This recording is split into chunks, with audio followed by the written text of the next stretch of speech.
Hello, in this video we will look at tangent planes.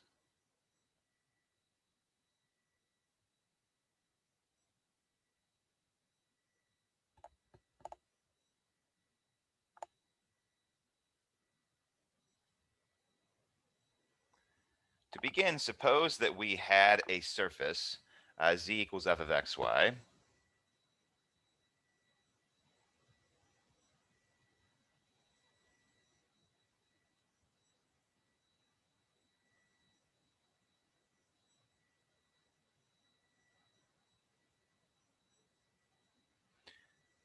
And let's go through and draw ourselves a picture of that surface.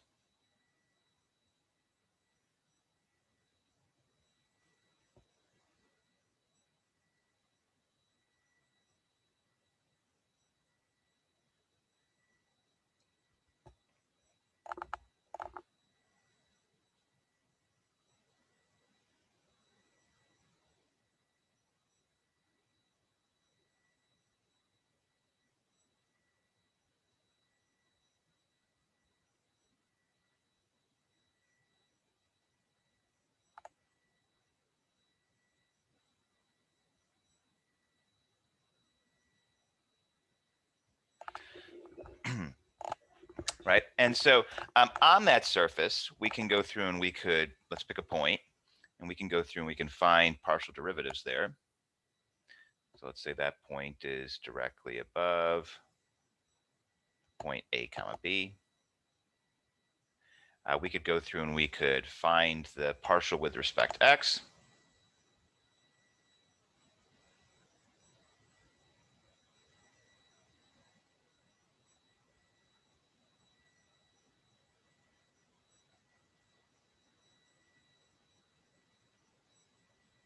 And the partial with respect to y.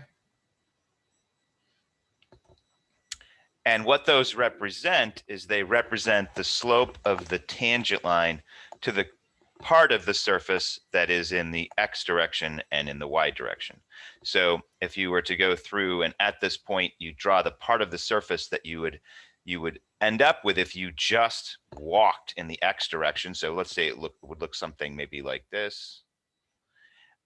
Then the partial with respect to x is the slope of the tangent line to that curve. And so we can go through and we can maybe just sketch what that tangent line would look like. So let's say it looks like this. So there's the tangent line.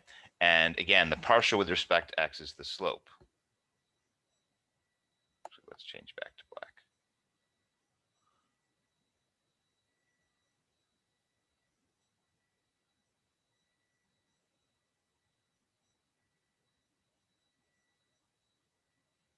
All right, slope of that red line. And then we could go through and we could find the partial with respect to y. And what that is it's the slope of the part of the surface that would be purely in the y direction. And so we could go through and sketch maybe what that would end up being. Let's say it looks something like that, right? It looks like the hill has a little bit of a bump in it. And so we've got a little bit of a bump going on right around there. And so we could go through and draw the tangent line to that curve, and it would look something,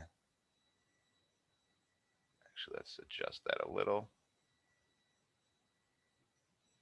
Look something like that, right? And again, the partial with respect to y is the slope of that red line.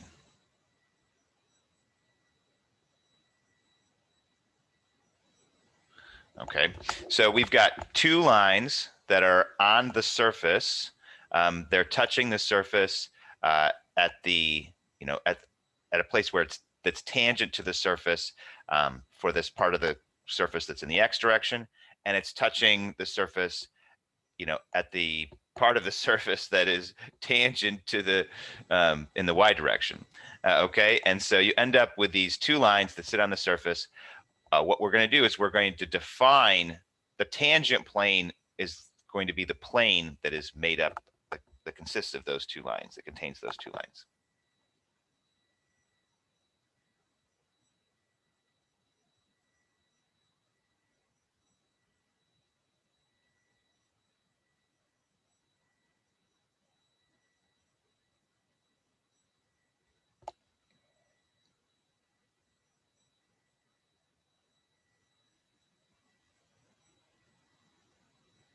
Actually, let's do this rather than put those. It contains lines L1 and L2. And then we'll just label those L1 and L2. All right, so this guy we'll say is L1 and this guy is L2. And so if you go through and take those two lines and you form them into a plane, then that will be the tangent plane. Let's go to yet another color. And then we can go through and draw maybe what the plane would look like, right? So we want to just turn that into a plane. So what would a plane look like? It would maybe look like that, that, there you go, and that, right? So if you just take those two lines and have them, you just kind of extend them in both directions, extend them this way, extend it this way, take this line, extend it this way, and this way you can create a plane. You can create a plane object. So how could we go through and find the equation of that plane?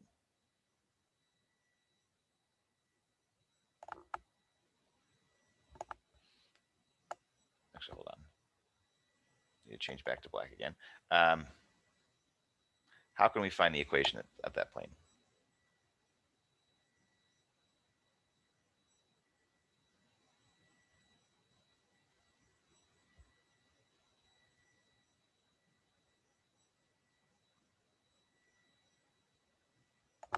So what we have is we have these two lines. Is there a way that we can go through and turn those two lines into the information that is necessary to define a plane? And so just if we recall from an earlier video, what do we need to go through and define a plane? We need a point and we need a normal vector. So can we find those two things? The point, actually, we have most of the information necessary. So we know that based upon the picture here, that this point here where where our lines intersect, that's on the surface, we know it's directly above a comma b. So we know we could take a comma b, we could plug it into the function, and that would get us the z coordinate. So the point is going to be a b f of a b. So we actually already have the information to define the point. The question is, how could we go through and find the normal vector? Okay, so to go through and define the normal vector, right, what we could do, right, is if we had two vectors that are on the plane, we could take their cross product, right? So we did that in that earlier video when we were talking about planes. So we could find the normal vector by taking the cross product of two vectors on the plane.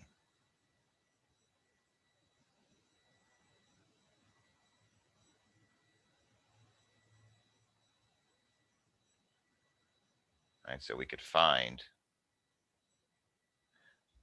by taking the cross product of two vectors on the plane. So do we have two vectors that are on the plane? No, we don't. What we have is we have lines on the plane. So can we convert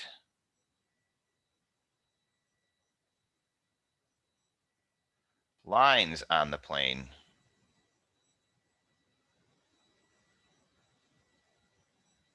into vectors on the plane?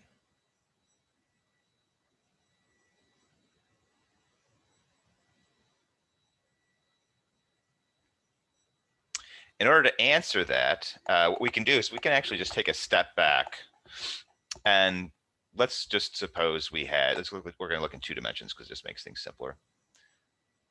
Suppose we've got our 2-dimensional picture here. And let's say that we had a line that was going through the origin.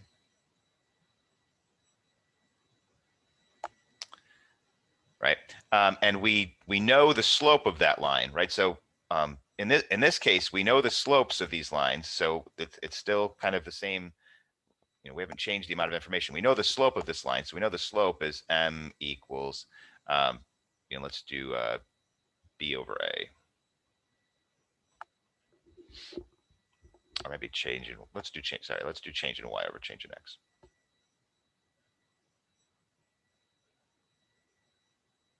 Okay, and so on this picture, I could go through and I could just pick a spot here. So since this is the slope is change in y over change in x, every single point on here has change in y over change in x as the ratio since it goes to the origin. And so I could just, if I just took this picture and just dropped this down, I know I could go through and label this as change in y and label this as change in x. Okay, and so since that's our slope, we know that we could go through and do that. Now, if I went through and took that line and just said, instead of doing change in y over change in x up to this point, what if I turn that into a vector?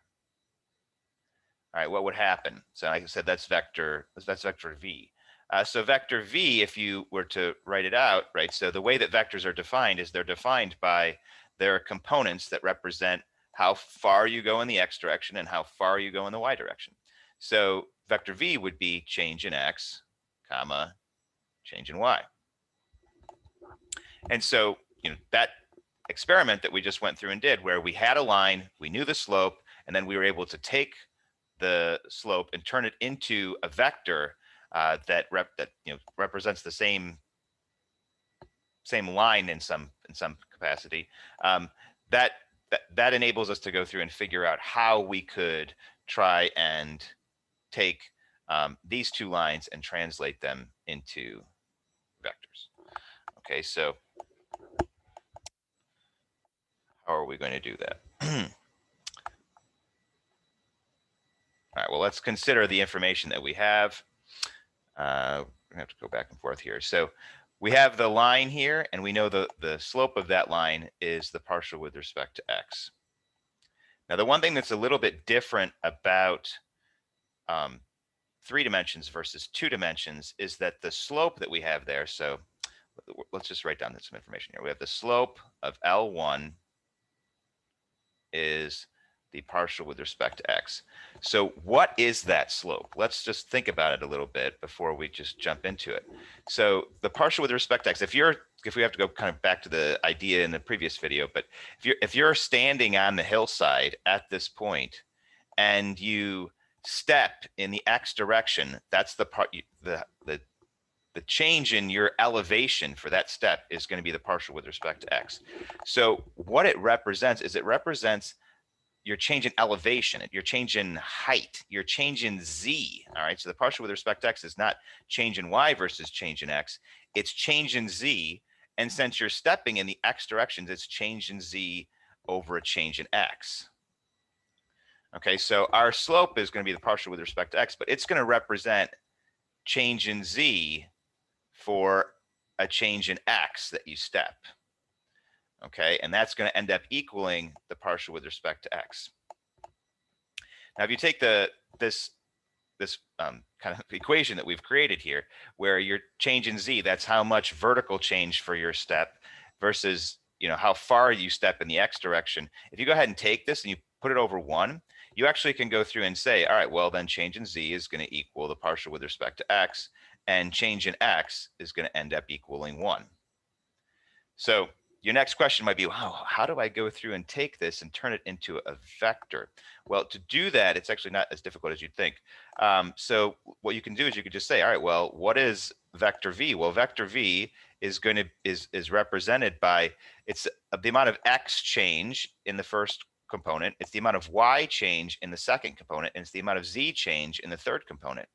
So the amount of x change to represent the line here that has partial with respect to x as the slope is going to be represented by the amount of x change in the little mini equation we just created. So it's going to be 1. And then the amount of y change, well, how much y change is there going to be if you have a slope that's just in the x direction, if you just step in the x direction? Well, the amount of change in y is going to be 0. They're not going to have any change in y. And then meanwhile, the amount of z change is going to be represented by again, this little mini equation we created. That's the partial with respect to x. So just to kind of put it all together, if you have a slope of a tangent line that's just in the x direction on a surface, then you're going to have, that's saying that if you step 1 unit of distance in the x direction, then the change in height for your foot as you take that step is going to be the slope, which is the partial with respect to x. And then there's going to be 0 change for y. Okay, so that's how we can go through and convert the slope of L1 as f of x, as partial with respect to x, into a vector. And then you could go through and do the same thing with y, right? So slope of L2 is the partial of f with respect to y. And so that's, you're figuring out this, a slope in this case represents, not x, but y. It represents how much vertical change you'd get if you took a step versus how much change in y direction you'd get if you took a step. And again, you can say that this is just a slope notation, just like this, and we know the result of that is going to end up being the partial with respect to y. And if you go ahead and take that and put that over 1, then you can just create like this little mini equation, which tells us that the change in z, the amount of change in height that you'd have, is going to be the partial with respect to y relative to a 1 unit step in the y direction. And if you take those, put them together, we'll get w is, so how much x changes they're going to be represented by the slope of L2. Well, you're not stepping in the x direction at all for L2. L2 is purely in the y direction, and so you're going to have 0, and then you'll have 1 for x, and then partial with respect to y. And so now what we've done is we've converted the lines on the plane into vectors on the plane. And now that we've done that, we can take the cross product of the two vectors on the plane, and that will produce the normal vector to the plane. Once we've done that, we could take the normal vector of the plane, combine it with the point on the plane, and we'll create an equation for the tangent plane. All right, so next step, we want to do v cross w. So that's going to equal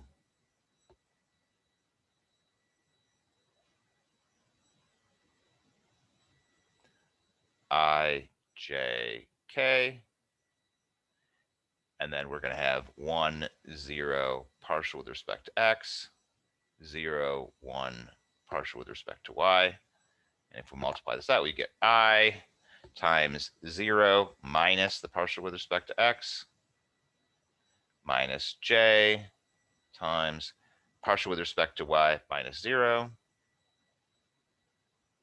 plus k times 1 minus 0. And so we end up with negative partial with respect to xi minus partial with respect to yj plus k. So keep in mind, what are we trying to find here? That's the normal vector to the plane.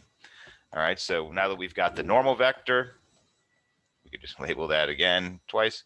So we've got the normal vector. And if we go all the way back to the beginning, we've got the point. If you put those two together, you'll have the tangent plane equation.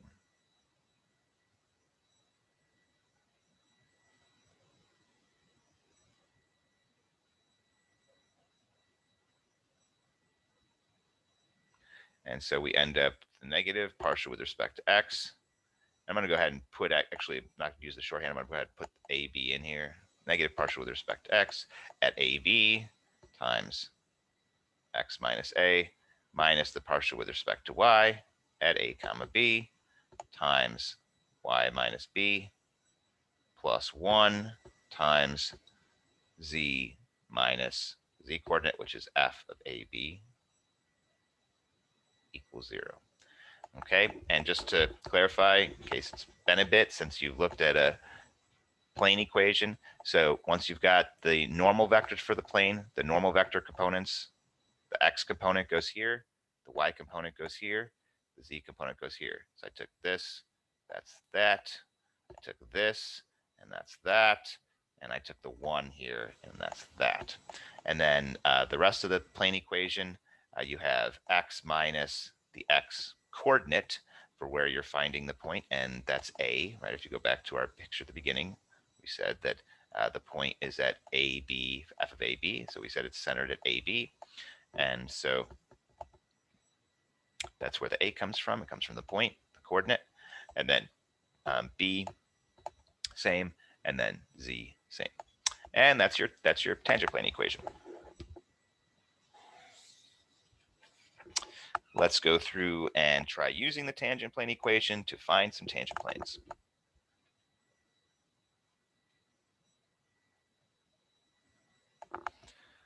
So suppose our surface is given by f of x, y equals 3x squared y minus 4xy. And we want to go through and find the tangent plane at the coordinate 1, 2 for x and y. So to go through and do that, you need to find the partial with respect to x. Right? The partial with respect to x is part of the tangent plane equation, so we need it. If you differentiate with respect to x, treat y as a constant. So the derivative of 3x squared y, we differentiate the x part and then just leave y alone. So we're going to get 6xy, and then differentiate the x parts. So we're going to get minus 4 and then leave the y alone because we treat y as a constant. Then differentiate with respect to y. Here we're differentiating the y part, leaving the x part alone. So you get 3x squared, and then differentiate the y part, which would be 1, and then leave the x part alone. So you get minus 4x. Then we can take those two, and we actually need to know the partial at the point, right? That's why I went put the AB in here. So we need the partial at the point. So we need to know it at 1, 2. And so you can just take that and plug that in. So we're going to have 6 times 1 times 2. So we'll have 12 minus 8. So 4. And then same thing for y, 1, 2. So we're going to have 1 squared. So that'll be 3 minus 8 again. Nope, not 8. Minus 4. And so we'll get negative 1. And then the last thing, we do need to know the z coordinate. And so since they only gave us x and y coordinate, you have to take the point and plug it in to get the z coordinate. So we need f itself of 1, 2. And if we go up here, we'll have 3 times 1 times 2, so 6 minus 4 times 1 times 2, so minus 8. So we'll get negative 2. And take all of that and just plug it in, and that's the end. So we're going to have, and how do we plug it in? Let's just take another look. So it's negative partial with respect to x, so we want to negate the partial.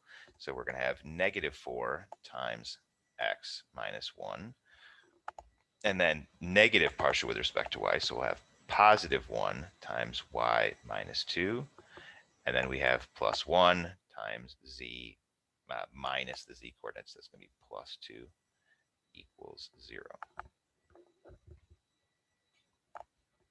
And that's it, the end. Okay, let's do another one.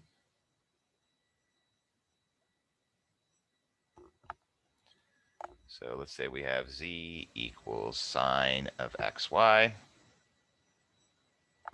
And we want to go through and find the tangent plane at pi comma 1/6.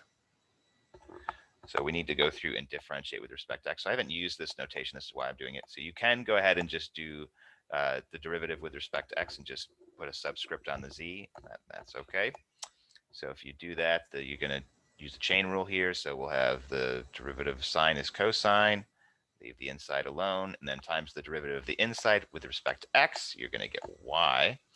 And if you do z differentiate with respect to y, we're going to get cosine xy. And then the derivative inside with respect to y would be x. And then we need to know z differentiate with respect to x at the point pi comma 1/6. And so at this point, you'll get, hold on, so this is going to be cosine pi over 6 times 1/6. Right? So we're going to get root 1/6 times root 3 over 2. And so we get root 3 over 12. And then we could do the partial with respect to y at pi comma 1/6. And if you do that, you'll have cosine of pi over 6 times pi. And so we'll have pi, so we'll have root 3 over 2 times pi. So that gives us pi root 3 over 2. And then finally, we need to know the z coordinate itself. Z equals sine of pi times 1/6, which is 1/2. Okay. And putting it all together, we're going to have, we have the negative of the partial with respect to x. So you'll have negative root 3 over 12 times x minus the x coordinate. Then the negative of the partial with respect to y times y minus the y coordinate plus 1 times z minus the z coordinate equals 0. And that's your solution. Okay, that concludes our video on tangent planes. Thank you for watching. See you next time.